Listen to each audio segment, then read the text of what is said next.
नाही 3 महिने घरी बसलो होतो हा. आणि ओळखीचं असं मुंबई साईडला दुकान आहे मेक्रम कंदील वगैरे बरंच सामान हा आणि मिस्टरांच्या ओळखी पण भरपूर होत्या. मग तिथून 3 महिन्यानंतर सुरुवात केली. हा कारण मग दैनंदिन खर्च कसा भागवायचा, भाडं कसं द्यायचं, हा तेव्हा मग हे सुचलं. मोबाईलमध्ये बघून मोबाईलचा वापर त्यावेळी बऱ्यापैकी झाला. जे हो. डोनट शिकली तेव्हा त्याच्यातनंही शिकली, बर बरेच खाद्यपदार्थ शिकली आणि मग मेक्रम कंदीलची सुरुवात तिथून केली.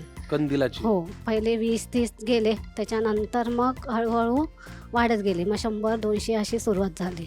किती भारी. जवळजवळ त्या दिवाळीच्या दिवशी पण रात्री ऑर्डर येतात की आम्हाला हवे हवे कर. मग आपल्या घरची दिवाळी थोडीशी बाजूला ठेवून हो, धडपड जवळ करायला. आमच्या दारातला सुद्धा घेऊन गेलेले आहेत. काही काय हो, दारातला कंदील घेऊन गेले. म्हणजे आम्हाला काढून द्यावा लागला की मग आता आम्हाला काय हवेच हवे करून मग तोही दिला.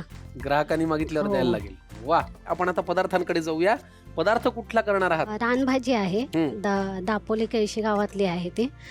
भोकरची भाजी. भोकर. हो भोकर म्हणजे ते छोटं छोटं असतं ते? हो, गोल मी असतात. भोकराचं लोणचं खाल्लंय. हो, त्याची भाजी सुद्धा होते. अरे वा, इंटरेस्टिंग. भोकराचं लोणचं मी आतापर्यंत खाल्लेलं आहे. भाजी मैंने अब तक नहीं खाई, लेकिन आज दर्पणाजी करने वाली है भोकर की भाजी. साहित्य लेके आओ. साहित्य सांगा. भोकर घेतले, हा. बेसन आहे, हम्म. कोथिंबीर आहे, कांदा, दाण्याचं कूट, धने पावडर, हा. गरम मसाला, हळद, लाल तिखट आणि मीठ. आणि मीठ. तुम्ही परत नेहमी याच आवाजात बोलता? हो, राग येत नाही? येतो राग येतो ना. कुणाचा येतो? मिस्टरांचा येतो? मिस्टरांचा. पण ते याच आवाजात, मला तुझा राग आलाय बरं का, तुला माझा राग आला असेल तर ते मला आवडणार, असं याच आवाजात नाही होतं. होतं ना. मग थोडा तो आवाज लावा, कारण भाजी आपल्याला करायची थोडी खणखणीत करायची आहे. चला, कृती पहिल्यांदा काय करायची? बेसन घ्यायचं आपल्याला. बेसन. काय करायचं बेसनाचं? त्याचा मसाला पूर्ण तयार करायचा. हे जे सगळे मसाले आहेत ते मिक्स करायचे. ओ, तुम्हाला बाऊल लागेल ना?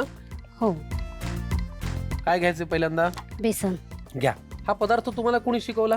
मोठ्या बहिणीने. ही तुमच्या घरातली खास रेसिपी आहे का? हो, पण ही रेसिपी अशी कुठल्या ठराविक खाद्य परंपरेतली आहे का, एरियातली आहे का, कसं काय? असं खेडेगावातलीच आहे ही. बर. रानभाजी. हो, रानभाजी आहे. बेसन घातलं, आता हळद, हो, आता काय लाल तिखट. लाल तिखट. आता आपण थोडा गरम मसाला घालूया. घाला. बाबो, तेवढं लागेल? धने पावडर. हम्म. धने पावडर थोडी जास्त घालायचे. बर. चवीनुसार मीठ चवीनुसार मीठ आणि दाण्याचं कूट. वा, दाण्याचं कूट मला फार आवडतं. हे भोकराच्या भाजीचं सारण करतोय का आपण? हो, म्हणजे त्याच्या ग्रेव्ही मध्ये जे असणार आहे ते हे हो. आहे. आलं लक्षात आता माझ्या. थोडीशी कोथिंबीर घालणार आहे. बर. आता आपण ह्याला मिक्स करूया. कोरडं करायचं का पाणी घालायचं? तेल टाकणार आहोत आपण थोडंसं. अच्छा, तेल तापवून घालायचं का? नाही नाही नाही, साधं. साधंच. घालू का? हो, किती लागणार आहे बघा. थोडंसं ओलसर होईल तेवढंच. बस बस. वा वा. हे चांगलं एकत्र केलं की आपण भोकरमध्ये भरणार आहे. भोकरामध्ये भरायचं. हो, बरं, आता हे एकत्र झालंय. पुढची कृती करण्याआधी थोड्याशा गप्पा मारूया.